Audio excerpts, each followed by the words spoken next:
capacitor. Yeah. But when they're diving,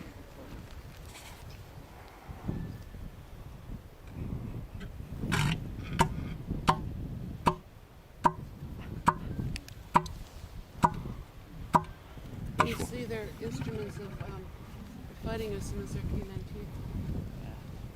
When they're diving, because they dive so deeply to avoid hypothermia, they actually have this mechanism where they divert the blood from their extremities and just keep it stored in their inner organs and their muscles.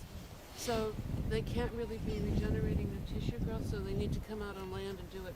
And so like I said, the females will start coming out in April, juvenile May.